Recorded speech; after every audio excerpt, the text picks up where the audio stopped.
Sa wakas, matapos ang 1 taon at 4 na buwan, minabuti na ng Pangulong Marcos na magtalaga ng isang permanenteng Agriculture Secretary.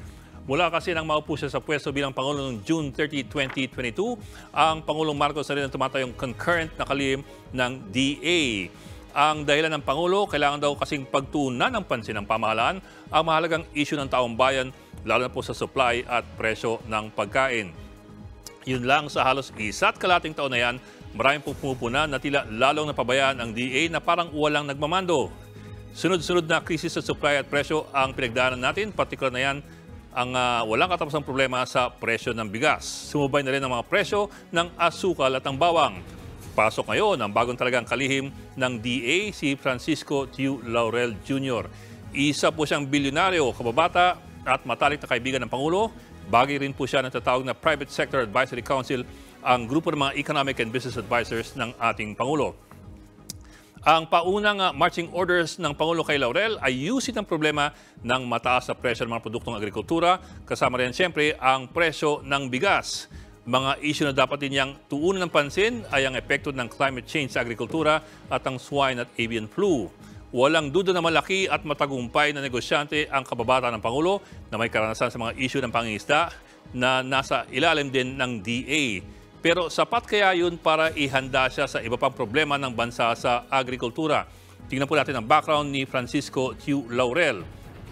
Ang ama po niyang si Francisco Sr. ang nagtayo ng Frabel Fishing Corporation noong 1966 at ang nagtayo ng Frabel Fishing Corporation noong 1966. Nagsimula sa 2 second-hand na deep sea trawler sa bandang Cuyo Island Group at Northern Palawan. Ngayon, meron na silang higit 100 barko at 5,000 empleyado. Nangingisda sa may Central at Western Pacific, Atlantic Ocean at sa Indian Ocean.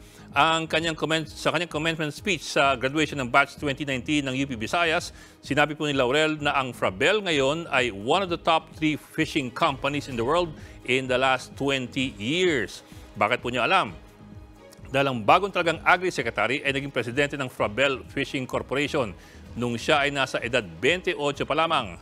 Sa mga nakaraang interview niya, sinabi ni Laurel na 5 taon siyang pinasasama sa mga barko ng kanyang ama para maranasan ang pangingisda. Graduate po ng UST Computer Science, bigyan muna siya ng trabaho sa Engineering Division bago mapunta sa sales.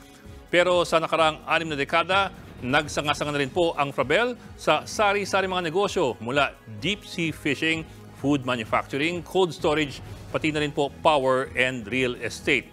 Si Francisco Tiu Laurel Jr. ay may katungkulan sa halos lahat ng 12 business units ng Frabel Group of Companies.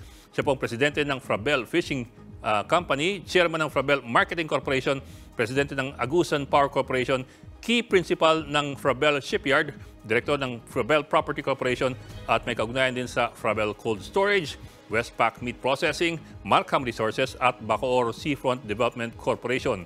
Mula tuna, nuggets hanggang chicken skin, mula boneless bangus hanggang blue marlin, mula hot dogs hanggang power generation. May kaugnayan na po dyan si Laurel. At lahat po ng ito, kailangan niyang i-divest ngayon, bagay na sinang-ayunan naman ng Malacanang. Ayon sa Code of Conduct for Public Officials and Employees at sa AO number 1 of 1992, ito po ang mga bawal. Ang lahat ng cabinet secretaries, undersecretaries at assistant secretaries kailangan pong magbitiw sa lahat ng kanilang mga private offices.